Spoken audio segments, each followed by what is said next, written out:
샬롬. 2023년 4월 4일 화요일 고난주간 사순절 36일째입니다. 기도하겠습니다.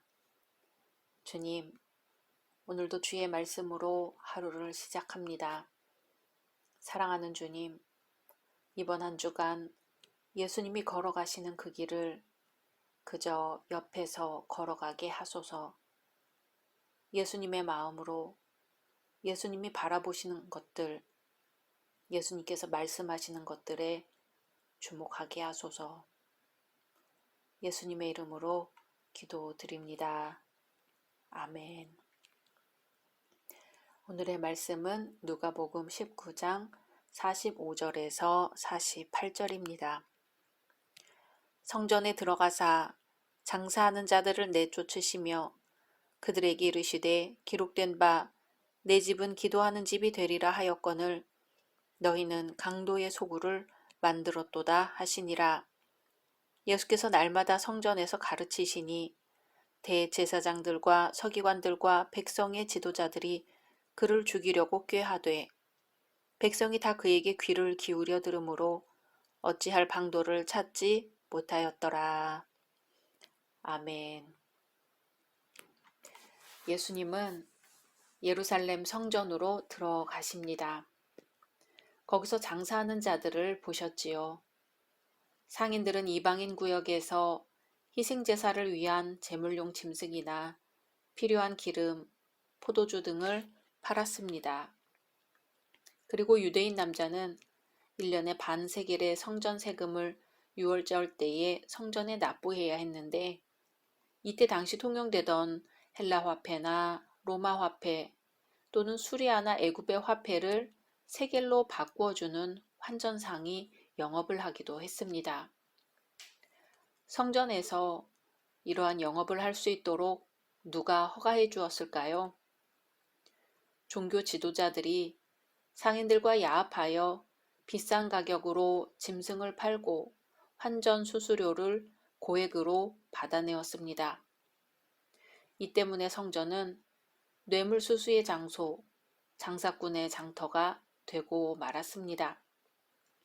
당시 종교적으로 얼마나 부패했는지 알 수 있는 대목입니다.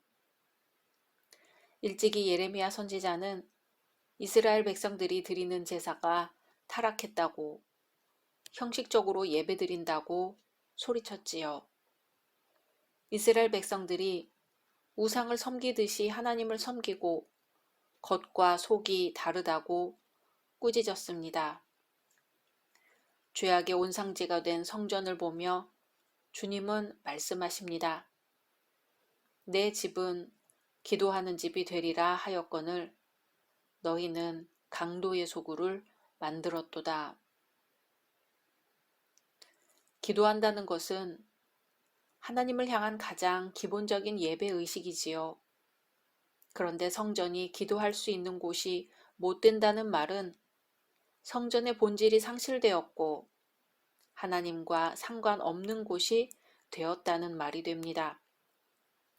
다시 말하면 더 이상 성전이 아니라 부패의 온상이며 위선과 욕심의 투기장이 되고 장사꾼의 무대가 되고 말았다는 것입니다. 종교와 정치가 하나로 연결된 재정일치의 사회에서 성전은 나라 전체를 통칭하는 말이기도 합니다. 예루살렘 성전은 온 민족의 정신적 지주이자 종교적 핵심이었습니다.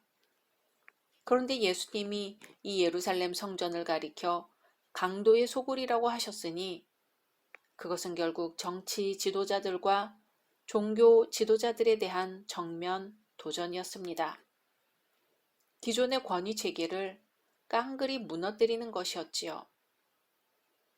예루살렘이 멸망의 길을 가지 않으려면 모두가 회개하여 성전을 다시 기도하는 집이 되게 해야겠지요. 예수님은 성전에서 날마다 가르치셨습니다. 십자가를 향한 길이 머지 않았기 때문에 긴박한 마음으로 날마다 가르치셨을 것입니다. 유대 지도자들은 이런 예수님이 못마땅했지만 사람들이 예수님의 가르침을 들으러 몰려왔기 때문에 어쩌지 못했습니다. 더군다나 유월절을 지키기 위해 각처에서 몰려든 무리들이 예수님의 말씀에 감동하여 무리를 지어 모여 있었기 때문에 폭동을 우려하여 기회만을 노리고 있었습니다. 오늘의 교회는 어떠한가요? 교회 본연의 일을 하고 있을까요? 축복, 은혜, 성장의 신기루 속을 헤매면서 불의에 입 다물고 있지는 않을까요? 바른 삶으로 드리는 예배보다는 하나님 없는 성전에서 형식적으로 드리는 거짓 예배를 드리고 있지는 않을까요? 예수님은 하나님의 집은 만민이 기도하는 집이라고 하셨습니다. 하나님께서 진심으로 원하시는 것은 형식적인 예배가 아니라 삶의 변화이며 바른 삶으로 드리는 예배입니다. 기도를 회복해야 합니다. 하늘을 향해 기도하고 이 땅에서 바르게 살아가는 것이 주님이 원하시는 성전의 모습입니다. 우리의 기도와 예배가 하나님 뜻에 합당한지 살펴야 할 것입니다. 예수님은 핏방울 같은 땀을 흘리시면서 사랑의 길을 가기 위해 기도하셨습니다. 슬프고 고민되고 죽을 지경이라고 하셨습니다. 십자가에 달려 죽으시기도 전에 앞으로 해야 할 일 때문에 고민이 되어 죽을 지경이라는 말입니다. 사랑을 행하는 것은 이렇게 어려운 일입니다. 진심으로 기도하는 것은 이렇게 어려운 일입니다. 기도로 나를 죽이지 않으면 갈 수 없는 외롭고 고통스럽고 아프고 아픈 길입니다. 오늘 하루 고난의 길을 가신 예수님을 바라보며 그 길을 따라가는 제자가 되면 좋겠습니다. 각자 말씀 묵상하신 후 주기도문으로 마치겠습니다.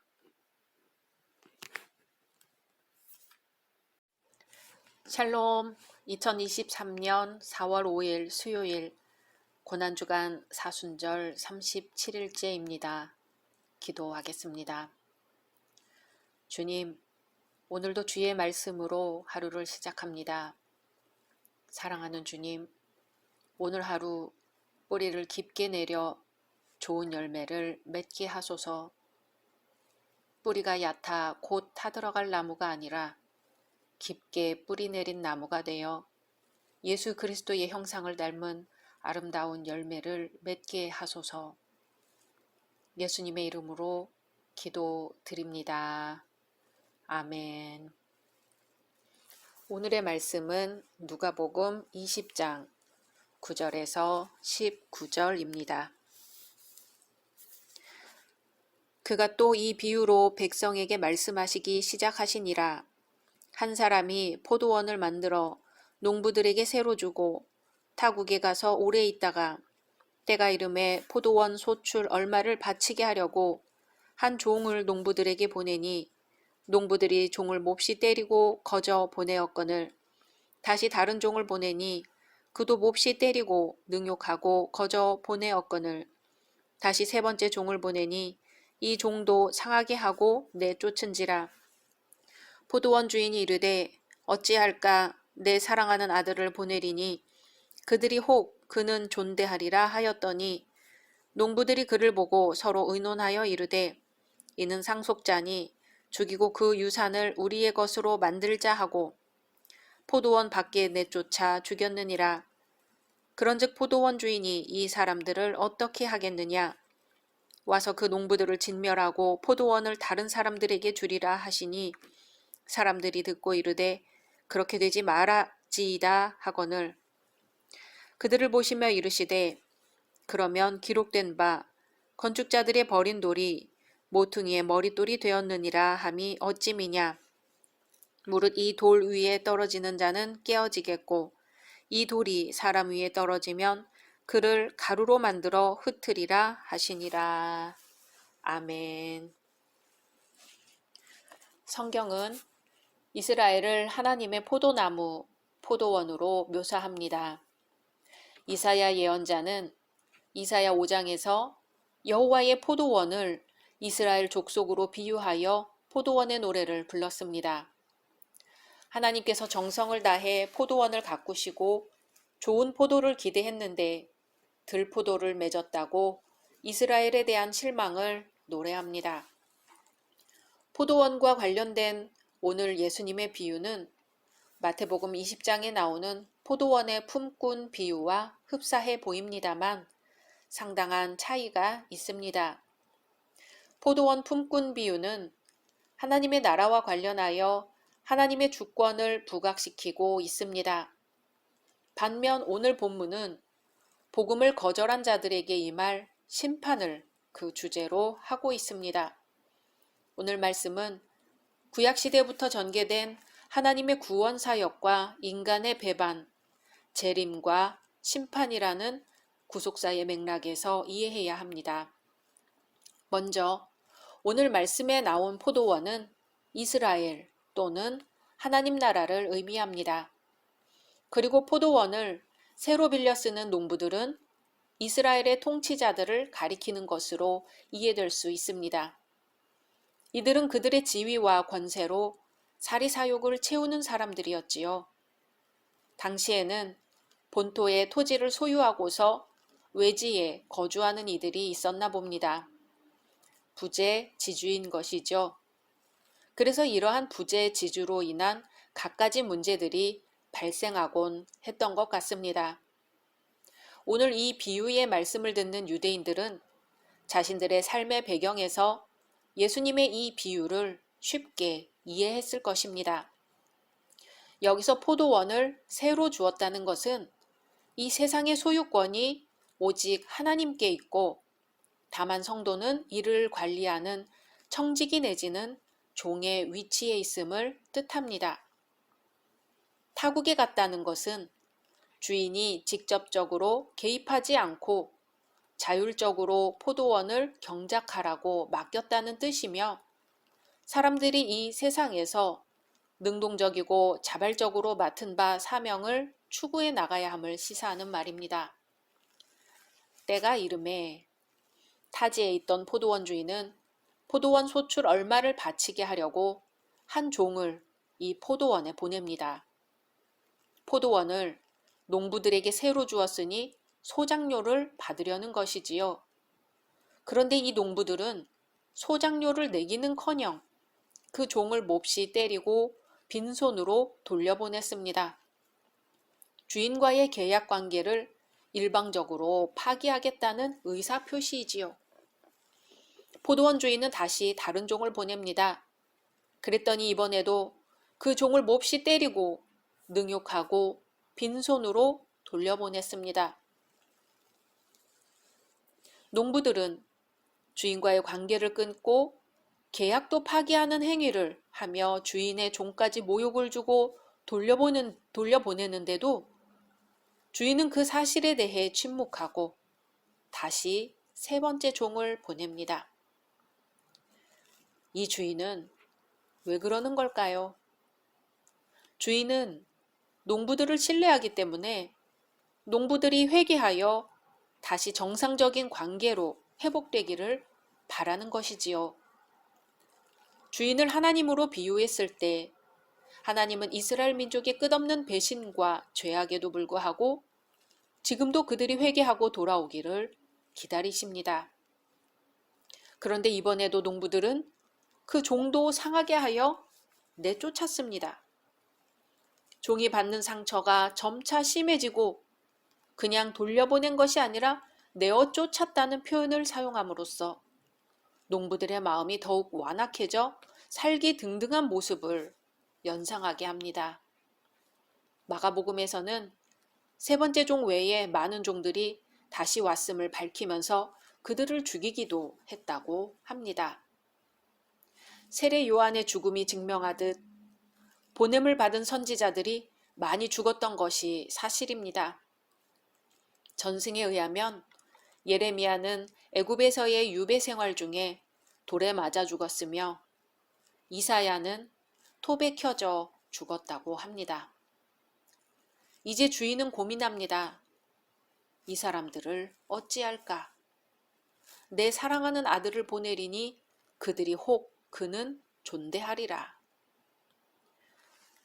주인은 세 번째 종이 상처를 입고 쫓겨오게 되자 비로소 애절한 탄식과 함께 자신의 아들을 보내기로 결심합니다. 주인이 어찌할꼬 하며 탄식하는 것은 소작새를 받지 못하는 마음에서 나오는 안타까움이 아니지요. 주인이 보낸 종들이 순환을 당하고 왔음 때문만도 아닙니다. 오히려 어떻게 해야 완악해진 농부들의 마음이 변하여 본연의 임무에 충실하게 될까 하는 탄식입니다. 그래서 주인은 자기의 사랑하는 아들을 보내기로 결정하지만 사실 이것은 모험이었습니다.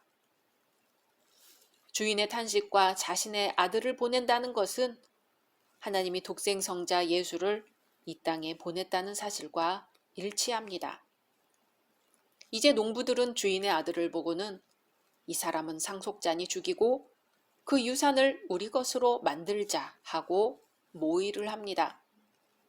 그리고는 아들을 포도원 밖에 내쫓아 죽였습니다. 여기까지 말씀하신 예수님은 청중들에게 물으십니다. 그런즉 포도원 주인이 이 사람들을 어떻게 하겠느냐? 그리고는 이어 말씀하시죠. 포도원 주인이 와서 그 농부들을 진멸하고 포도원을 다른 사람들에게 주리라.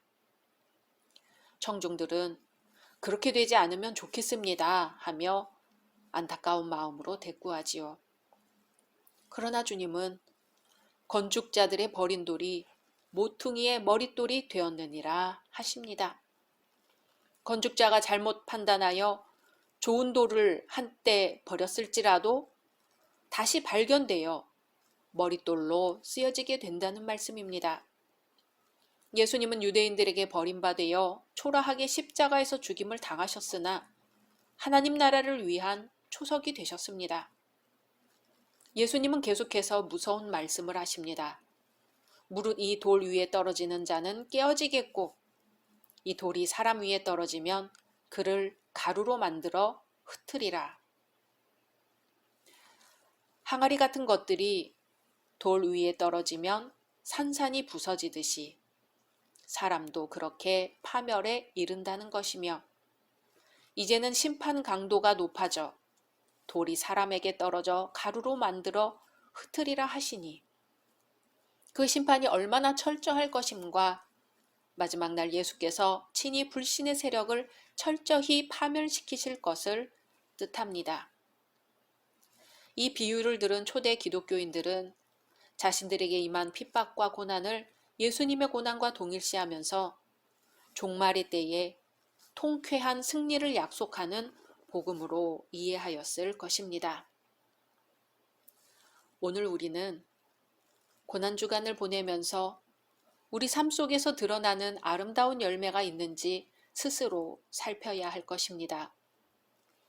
좋은 포도를 맺기를 기대하시는 하나님의 의도와는 달리 들포도를 맺거나 우리의 구원을 위해 오신 하나님의 어린 양을 영접하지 못하고 배척할 때 우리는 하나님의 진노의 심판을 받게 될 것입니다.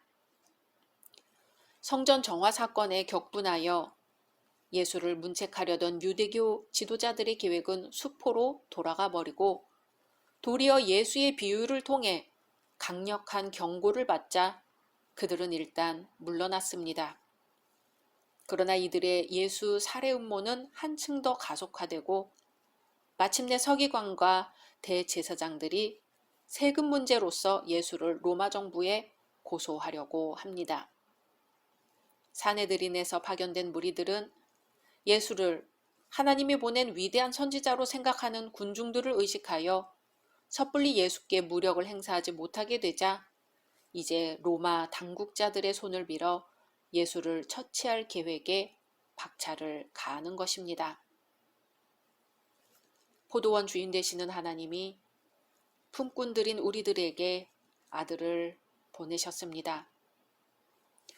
우리는 그분을 어떻게 대하고 있으며 어떤 소출을 내놓고 있을까요? 각자 말씀 묵상하신 후 주기도문으로 마치겠습니다.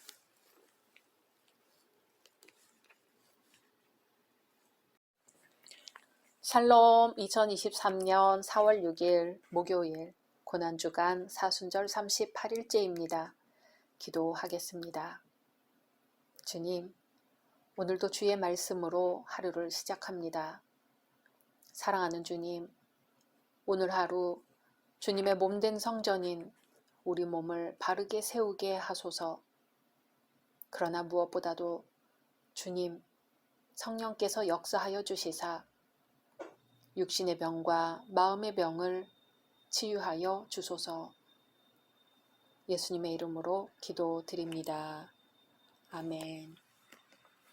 오늘의 말씀은 누가복음 21장 5절에서 9절 말씀입니다. 어떤 사람들이 성전을 가리켜 그 아름다운 돌과 헌물로 꾸민 것을 말하매 예수께서 이르시되 너희 보는 이것들이 날이 이르면 돌 하나도 돌 위에 남지 않고 다 무너뜨려지리라. 그들이 물어 이르되 선생님이여 그러면 어느 때에 이런 일이 있겠사오며 이런 일이 일어나려 할 때에 무슨 징조가 있사오리이까. 이르시되 미혹을 받지 않도록 주의하라. 많은 사람이 내 이름으로 와서 이르되 내가 그라 하며 내가 가까이 왔다 하겠으나 그들을 따르지 말라.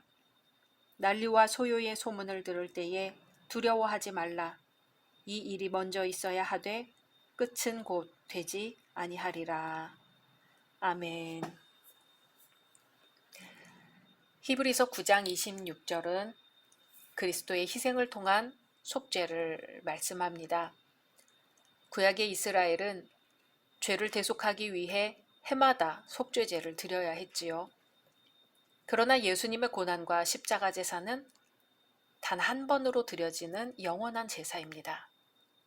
자기를 단번에 제물로 드려 죄를 없이 하시려고 십자가에 달리셨습니다. 죄를 없애기 위한 속죄의 제사요, 구원에 이르게 하는 죽음입니다. 예수님은 하늘에 있는 것들의 모형인 성소가 아니라 하늘의 참성소, 하나님 앞으로 들어가셨습니다. 우리의 신앙은 교회 건물이 아니라 하나님 앞으로 나아가는 것입니다. 예레미야 선지자는 여호야김 왕 때에 유다의 지도자들에게 경고합니다. 공평과 정의로 나라를 다스리지 않으면 멸망하게 되리라고 예언하지요. 예레미야는 공평과 정의로 행하지 않고 이방인과 고아와 과부를 압제하고 학대하며 무죄한 피를 흘리는 유다의 죄로 인하여 유다를 황무하게 하실 것이며 유다를 파멸할 자를 준비하실 것이라고 경고합니다. 그리고 이방인들도 예루살렘 성의 파괴와 멸망을 보고 유다가 하나님과의 언약을 버리고 떠나서 우상숭배와 악을 행했기 때문이라는 것을 지적하게 될 것이라고 예언합니다. 오늘 예수님의 말씀도 그러한 말씀의 연장선에 있습니다. 성전이 파괴될 것이며 재난이 시작된다는 말씀입니다. 본래 예루살렘 성전은 솔로몬 시대에 지어졌었지요. 하지만 BC 586년에 갈대아 사람들에 의해서 파괴되었습니다. 이후 바벨론의 포로 생활에서 돌아온 스룹바벨과 동료들에 의해 비교적 작고 수수하게 재건되었습니다. 그리고 유대 백성을 다스린 헤롯 대왕에 의해 BC 19년부터 시작해 AD 63년에 가서야 완벽하게 완성되었습니다. 하지만 예수님 당시는 성전을 지은 지 46년으로 이미 실질적으로는 완성된 것으로 봅니다. 성전 외부가 얼마나 화려했는지 완전히 금판으로 덮여 있어서 태양이 비치면 찬란하게 번쩍였습니다. 눈이 부셔서 제대로 바라볼 수 없게 했던 것이죠. 금으로 되어 있지 않은 다른 면은 대리석으로 되어 있었는데 대리석이 얼마나 희고 깨끗한지 그것을 처음 보는 사람들은 꼭 눈 덮인 산으로 볼 정도였습니다. 그러나 성전이 완전히 완공된 지 7년 만인 AD 70년, 유대전쟁에서 로마군에 의해 완전히 파괴됩니다. 예수님의 예언대로 돌 하나도 돌 위에 남지 않고 다 무너집니다. 로마군이 불에 녹아내린 금을 찾기 위해 돌들을 하나씩 모두 무너뜨렸기 때문입니다. 예수님께서는 예루살렘 성과 성전이 파괴되고 박해를 당할 것이지만 주님께서 보호하실 것이며 인내하는 자는 영혼의 구원을 얻을 것이니 용기를 잃지 말고 신앙을 지키라고 권면하십니다. 인간이 세운 성, 인간이 세운 성전, 인간이 세운 건물은 언젠가 다 파괴가 됩니다. 하지만 하나님께서 지으신 참 성소는 파괴되지 않으며 그것은 온전한 예배와 삶을 드릴 때 회복이 됩니다. 그리스도의 고난과 희생으로 말미암아 속죄를 받고 구원을 얻게 됩니다. 오늘 우리 교회는 어떤가요? 하나님의 도성과 성전은 파괴되지 않는다며 죄와 악행을 범하던 유다 백성들과 지도자들처럼 안이한 태도로 살아가고 있지는 않은가요? 반복되는 제사를 드리며 바른 삶으로 드리는 예배보다는 하나님 없는 성전 건물에서 형식적으로 드리는 예배를 드리고 있지는 않은가요? 하나님은 건물 안에 계시는 분이 아닙니다. 참된 예배가 없는 교회는 예루살렘 성전처럼 무너질 것이고 올바른 예배와 그리스도의 속죄제로만 진정한 성전을 회복할 수 있습니다. 조그마한 섬 하나가 있었는데요. 그곳에는 오래전부터 전해져 내려오는 풍습이 있었습니다. 그것은 항해를 하다가 풍랑을 만나 그곳으로 표류해 온 사람을 2년 동안 왕으로 섬기는 것이었습니다. 바로 세상에 대한 정보를 터득하고자 생긴 풍습이었습니다. 하지만 표류해 온 2년 후에는 그 섬에 왔던 모습 그대로 그곳에서 떠나야 했습니다. 하루는 어떤 사람이 풍랑을 만나 조각배를 타고 그곳에 도착했습니다. 그러자 그 섬의 원주민들이 우르르 달려오더니 그 사람의 옷을 벗겨 잘 보관하고 타고 온 조각배도 깨끗이 닦아 말린 후 잘 보관하였습니다. 그리고는 말했죠. 이제 당신은 2년 동안 이곳의 왕입니다. 원하는 대로 무엇이든 할 수 있고 명령할 수 있습니다. 하지만 단 2년 뒤 오늘 당신이 입고 온 이 옷을 입고 이 조각배를 타고 이곳에서 떠나야 합니다. 그럼 나보다 먼저 이곳에 와서 왕 노릇한 사람이 있었소? 예, 2명이 있었는데 첫 번째 사람은 도착하자마자 저기 보이는 큰 집을 짓기 시작했습니다. 그리고는 우리 섬에 있는 보석들을 모조리 모아들였습니다. 그리고 2년이 지나자 자신이 타고 왔던 널빤지를 타고 가다가 그만 얼마 못 가 바다에 빠져 죽고 말았습니다. 그럼 두 번째 사람은 어찌 되었소? 두 번째 사람은 첫 번째 사람이 지은 집과 수집한 보석들을 보고는 가져가지도 못할 것들에 욕심을 부렸다며 2년 동안 몸에 좋다는 것은 마다하지 않고 열심히 먹어치웠습니다. 2년 뒤 떠날 때가 되자 몸이 너무 많이 불어 결국 왔던 대로 헤엄쳐가다 빠져 죽고 말았습니다. 이제 당신이 세 번째입니다. 어떻게 하시겠습니까? 곰곰이 생각한 끝에 세 번째 사람은 말했습니다. 내가 섬을 천천히 둘러보니 이 섬 건너 저쪽에 작은 무인도가 있습니다. 당신들은 저 섬으로 가서 집을 짓고 꽃을 심고 나무를 심고 밭을 갈도록 하시오. 그리고 우물을 파시오. 그는 그렇게 2년 동안 그 일에 매달렸습니다. 2년이 지나자 섬에서 떠나야 했지요. 하지만 자신이 준비해 놓은 섬으로 떠나 무사히 그곳에 도착했습니다. 그는 갈 곳이 있었던 것입니다. 그는 자신이 떠날 수밖에 없는 곳에는 투자하지 않았습니다. 그 대신 자신이 장차 머물 곳에 모든 것을 투자했습니다.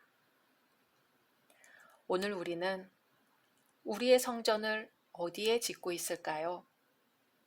곧 무너질지도 모르는 채 금으로 반짝이고 눈처럼 빛나던 예루살렘 성전을 짓고 있는 건 아닐까요? 예수 그리스도가 우리 안에 들어오셔서 우리 몸이, 우리 교회가 주님 계신 성전이 되어야 할 것입니다. 각자 말씀 묵상하신 후 주기도문으로 마치겠습니다.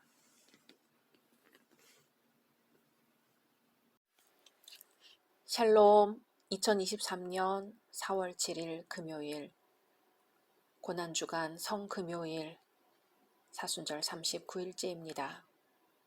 기도하겠습니다. 주님, 오늘도 주의 말씀으로 하루를 시작합니다. 사랑하는 주님, 세상에는 우리의 마음을 빼앗아가는 일들이 왜 이리 많은지요. 주님, 십자가에 못 박히신 주님을 아는 것 외에는 아무것도 알지 않기를 바라게 하소서. 오늘 하루 예수 그리스도께서 십자가에 못 박히신 것에 온통 집중하고 묵상하면서 우리 영혼 속에 물들어 있는 온갖 탐욕과 증오와 세속의 가치를 다 비워내게 하옵소서. 주님이 허락하신 은총으로 온전히 십자가만 붙잡고 오로지 십자가로 인한 하나님의 능력만을 의탁한 믿음의 삶으로 인도하여 주옵소서. 예수님의 이름으로 기도드립니다. 아멘. 오늘의 말씀은 마가복음 15장 33절에서 41절입니다.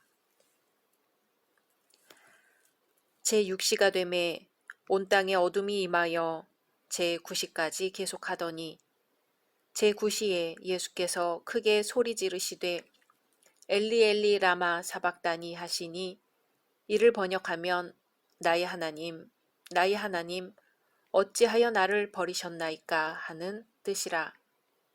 곁에 섰던 자 중 어떤 이들이 듣고 이르되 보라 엘리야를 부른다 하고 한 사람이 달려가서 해면에 신 포도주를 적시어 갈대에 꿰어 마시게 하고 이르되 가만두라 엘리야가 와서 그를 내려주나 보자 하더라. 예수께서 큰 소리를 지르시고 숨지시니라. 이에 성소 휘장이 위로부터 아래까지 찢어져 둘이 되니라. 예수를 향하여 섰던 백부장이 그렇게 숨지심을 보고 이르되 이 사람은 진실로 하나님의 아들이었도다 하더라.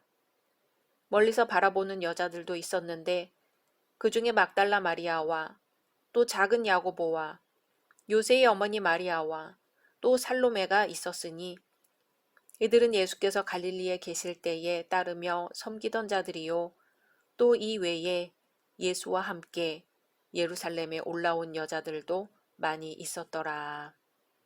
아멘. 십자가의 죽음을 하루 앞둔 날 예수께서는 제자들의 발을 씻겨주시고 유월절 만찬을 함께 나누셨습니다.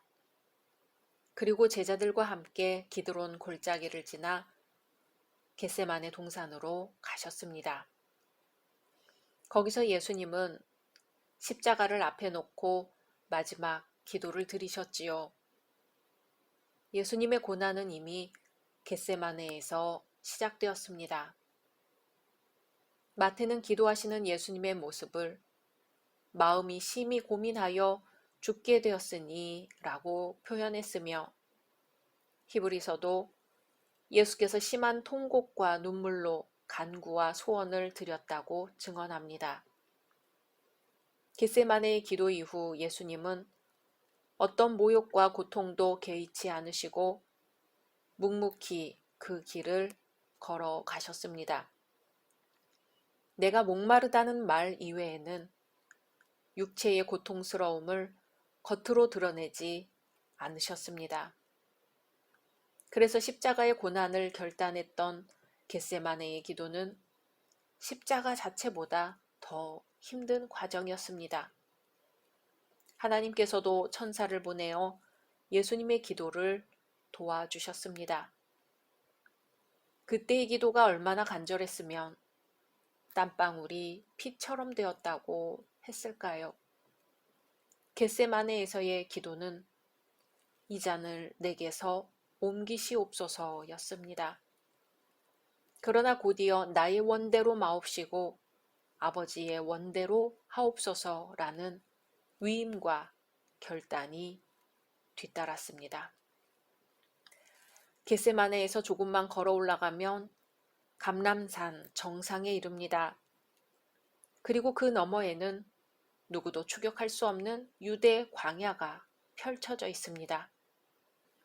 다윗도 사울의 추격을 피해 잠시 그런 광야에서 숨어 지낸 적이 있었지요. 예수님도 피하려고만 하면 얼마든지 피하실 수 있었습니다. 하지만 예수님이 쓴 잔을 받아들이신 것은 피할 방도가 없어서가 아니었습니다. 주님은 기름 짜는 틀이라는 뜻을 가진 겟세마네 동산에서 기름 짜듯이 간절히 기도를 드리시면서 본래의 사명을 받아들이십니다. 나의 뜻대로 마옵시고 아버지의 뜻대로 하옵소서. 겟세마네에서 예수께서 하신 이 결단의 기도는 인간의 고통을 넘어서 하나님의 뜻에 기꺼이 승복하고 신앙의 힘으로 이것을 선택하는 놀라운 기적의 현장입니다. 하나님의 커다란 뜻을 알고 믿고 있기에 자신이 통과해야 하는 고통의 무게에도 불구하고 선택하는 것이 바로 겟세마네인 것이죠.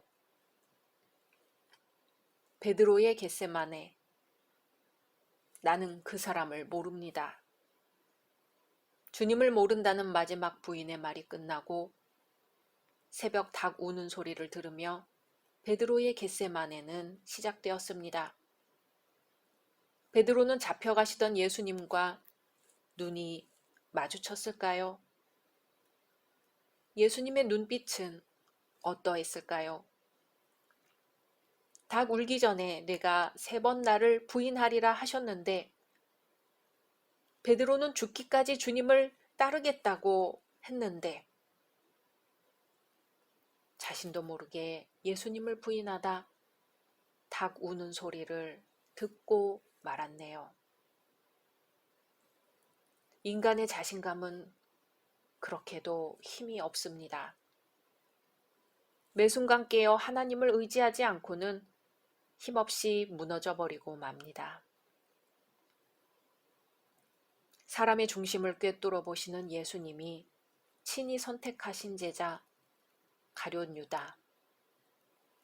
예수님은 유다의 인간적 연약함에도 불구하고 그 안에서 하나님의 뜻을 알아갈 가능성을 보셨기 때문에 제자로 뽑으셨을 겁니다.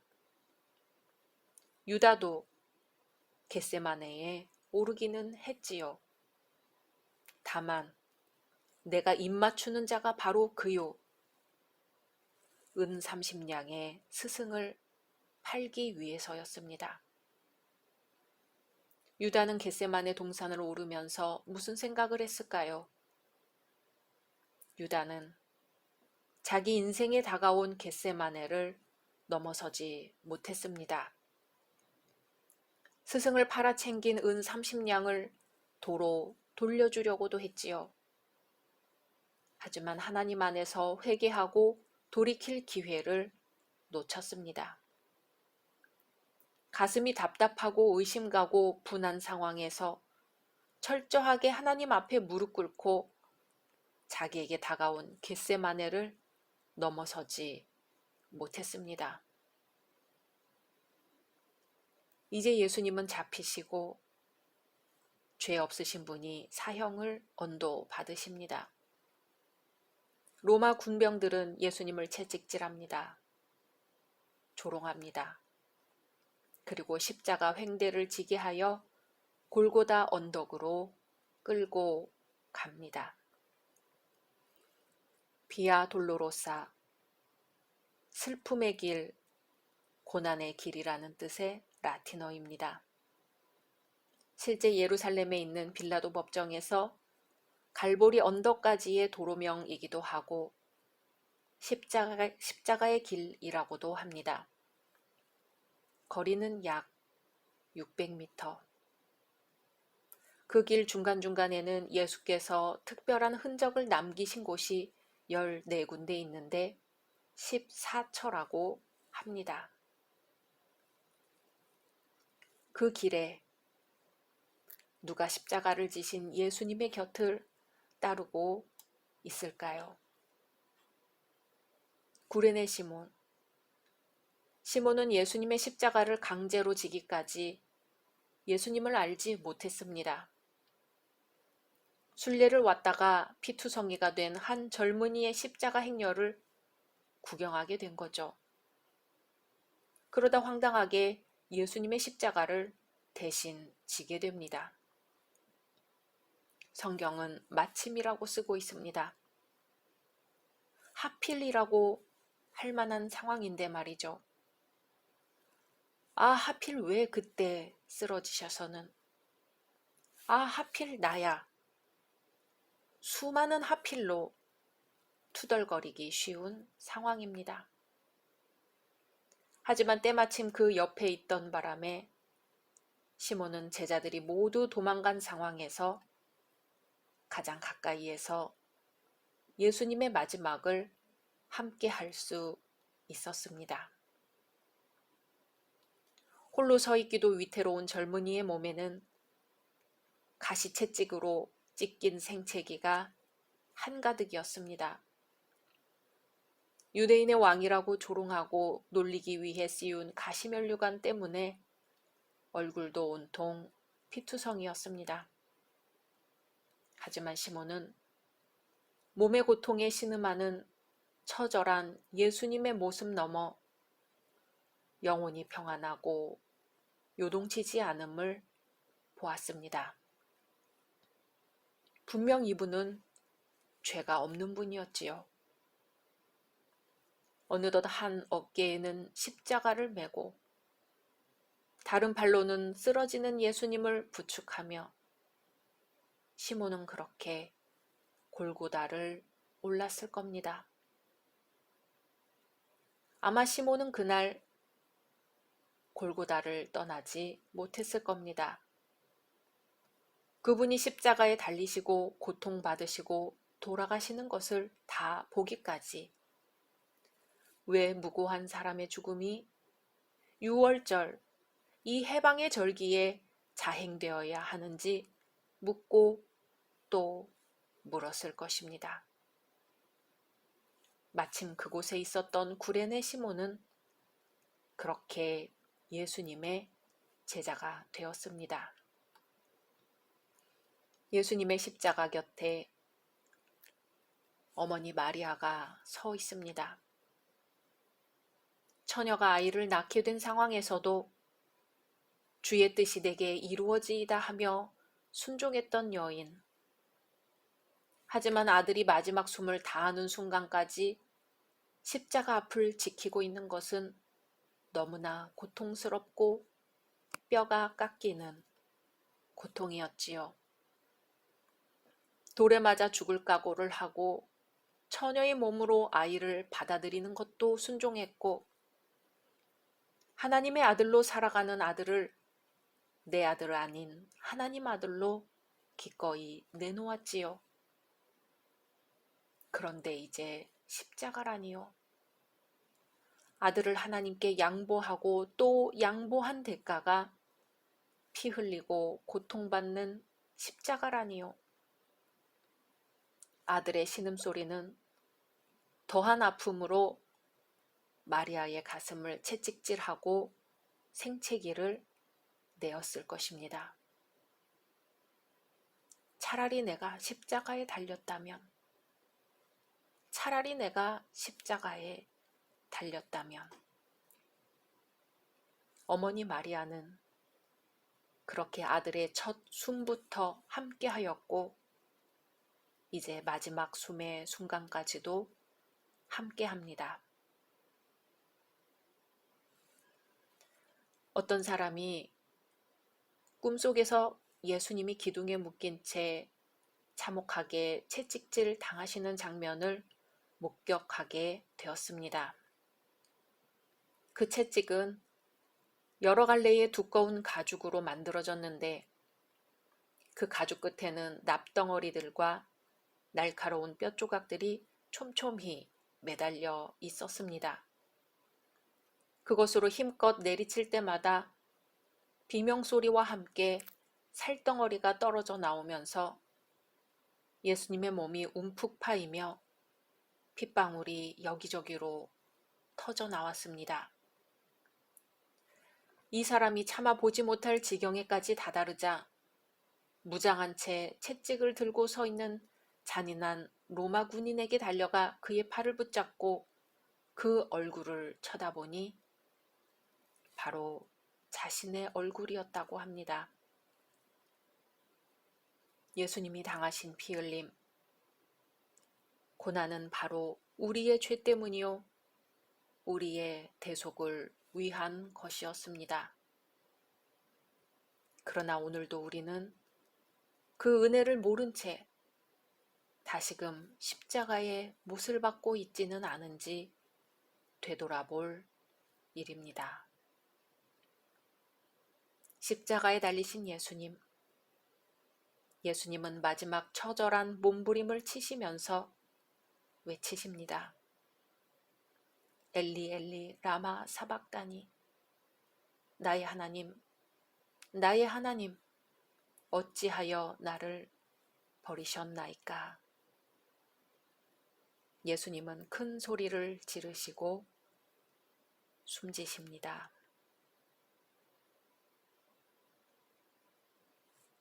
각자 말씀 묵상하신 후 주기도문으로 마치겠습니다.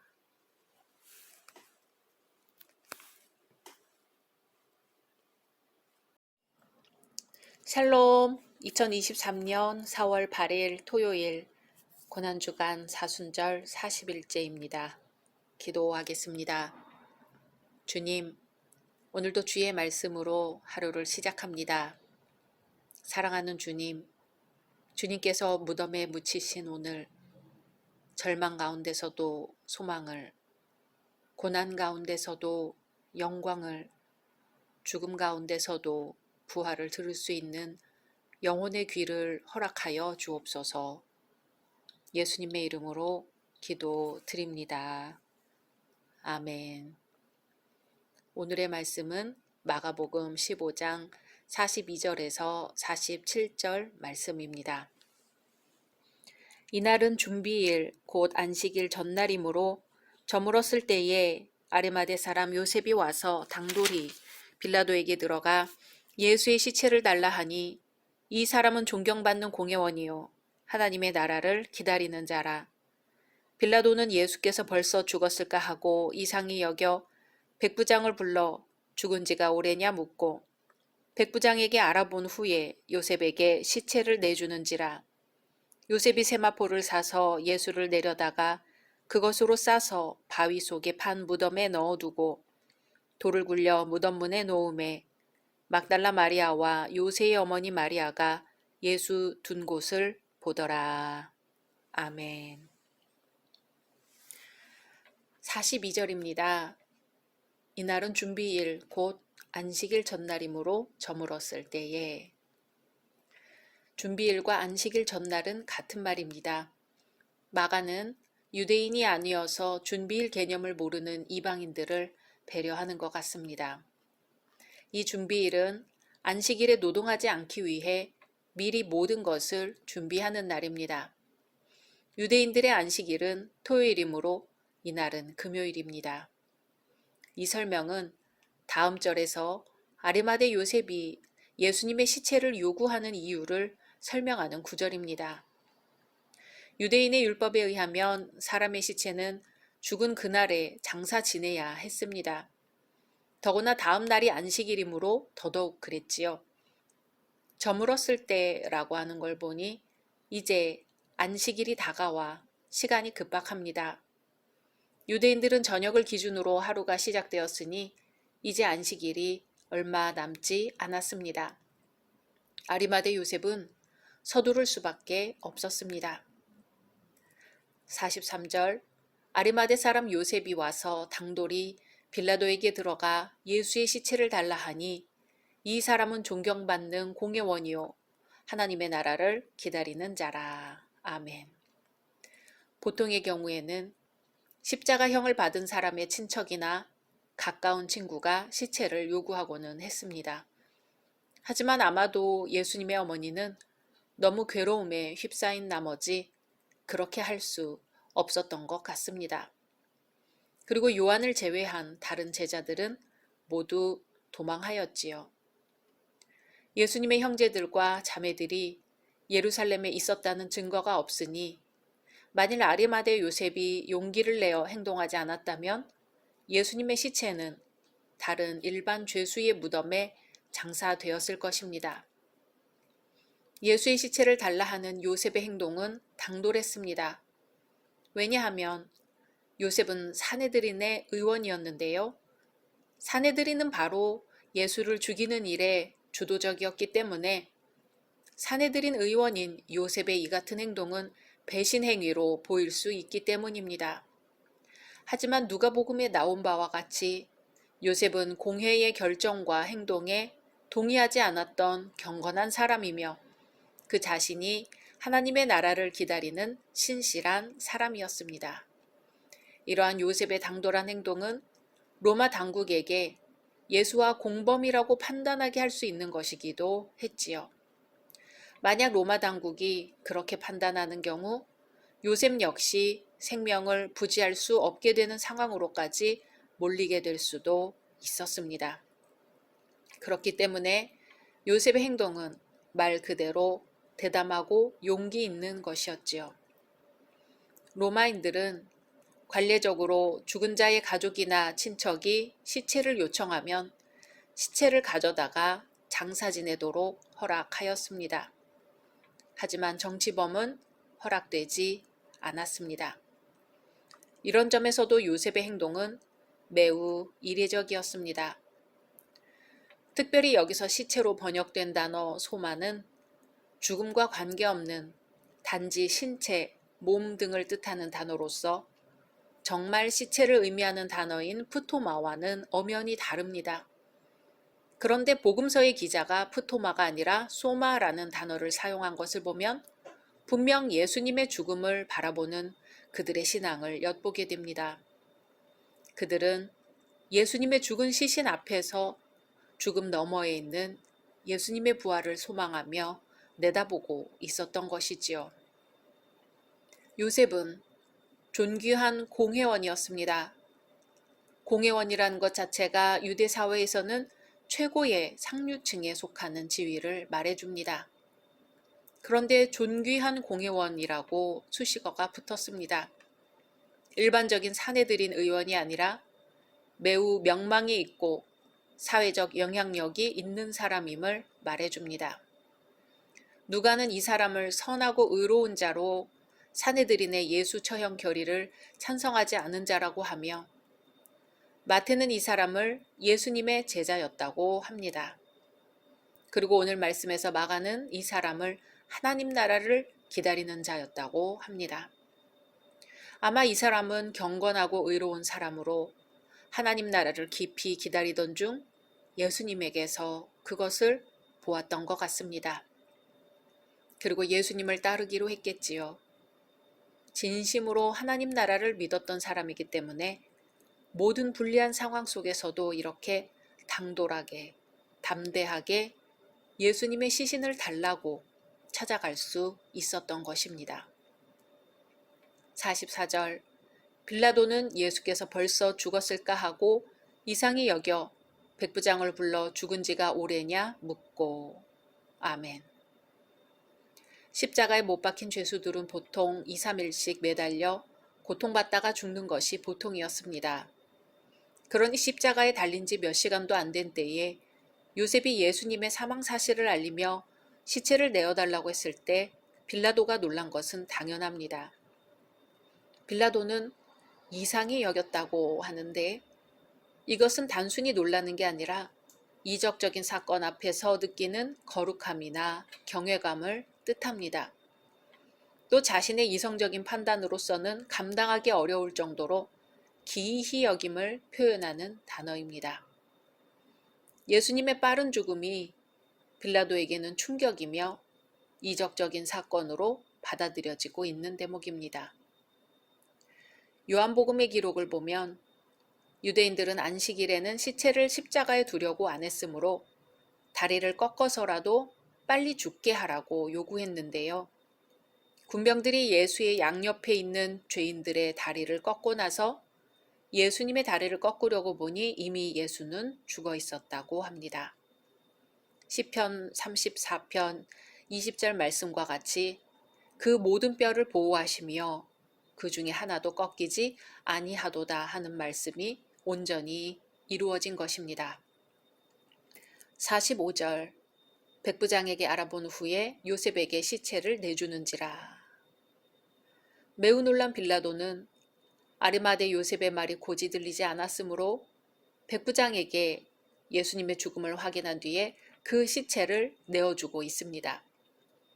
다행스럽게도 빌라도는 순순히 요셉에게 시체를 내어줍니다. 44절과 45절의 이 말씀은 로마의 통치자와 처형의 실무 책임자에 의해 예수님의 죽음이 확인되는 장면입니다. 일찍이 그리스도교의 적대자들은 가사설, 곧 가짜로 죽은 것이었다 하는 것에 대한 반증입니다.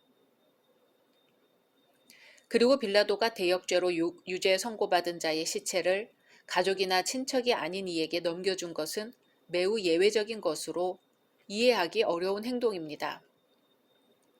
이것은 빌라도가 예수님에 대한 대역죄 고소를 심각하게 받아들이지 않고 정치적으로 결정한 것이었음을 보여줍니다. 46절 요셉이 세마포를 사서 예수를 내려다가 그것으로 싸서 바위 속에 판 무덤에 넣어두고 돌을 굴려 무덤 문에 놓음에. 아멘. 요셉이 장사를 위하여 예수님의 시체를 십자가에서 내리고 그것을 장지까지 옮기는데 누군가 도와주었을 게 틀림없습니다. 요한복음은 니고데모가 요셉을 도왔고 장사에 사용되는 향료를 가져왔다고 기록합니다. 세마포는 시체에 입히는 수의의 일종입니다. 요셉은 부유했으므로 고급 세마포를 구입하여 예수님의 시신을 두르기 위해 길게 자르는 장례 절차를 진행했을 것입니다. 유대인의 장례 절차는 기록에 의존해 볼 때 다음과 같습니다. 먼저 십자가에 못 박혀 죽은 자는 온몸이 피로 물들어 있기 때문에 시체를 물로 깨끗이 씻습니다. 그리고 벌거벗긴 채 매장당하는 것을 수치로 여겼으므로 깨끗한 옷을 입힌 후 세마포로 감쌉니다.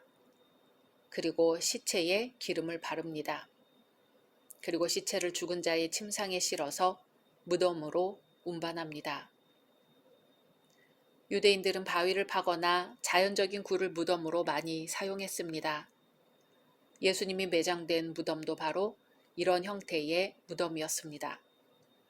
이 무덤은 아리마대 요셉이 자신이 쓰려고 준비해 놓은 새 무덤이었습니다. 자기의 새 무덤을 예수님을 위해 아낌없이 바치고 있는 것이지요. 예수님을 버리고 달아난 대부분의 제자들과는 다른 모습입니다. 이제 시신을 무덤에 넣어두고 돌을 굴려 무덤 문에 놓습니다. 무덤 입구를 돌로 막아 야생 짐승과 도굴꾼으로부터 시체를 보호하려는 것이죠. 돌을 쉽게 굴려 닫기 위해 무덤 입구 쪽으로 경사지게 하였기 때문에 막힌 돌을 열기 위해서는 수명의 장정이 힘을 합해야 할 만큼 힘이 들었습니다. 47절 막달라 마리아와 요새의 어머니 마리아가 예수 둔 곳을 보더라. 아멘. 예수님이 처형되실 때 멀리서 지켜보았던 여인들 가운데 막달라 마리아와 야고보와 요새의 어머니 마리아는 예수님의 시체가 매장되는 곳까지 따라와 지켜보고 있었습니다. 예수님의 몸에 향유라도 발라드리고 주님의 무덤을 잘 관리하고 지키기 위해 무덤 위치를 확인했을 것입니다. 이 기록은 매우 중요한데요. 예수님의 부활을 증언할 때 예수님이 묻혔던 무덤을 정확히 알고 있는 사람들이 있었다는 사실이 매우 중요합니다. 실로 이 두 여인이 부활의 그 아침, 곧 첫 부활절인 일요일 아침에 무덤을 정확히 구별해낼 수 있었던 것도 그들이 장사 때 참석했기 때문입니다. 당시 유대 문화에서는 여인의 증언은 효력 있는 것으로 받아들여지지 않았음에도 불구하고 여인들의 이름을 그 증인으로 기록하고 있는 것은 여인들의 무덤 확인 사실이 역사적 진실성을 갖고 있다는 것을 보여줍니다. 왜냐하면 사실이 아닌 것을 말한다고 할 때 같은 값이면 증언의 자격도 없는 여인들을 말하기보다는 남자들을 내세울 것이기 때문입니다.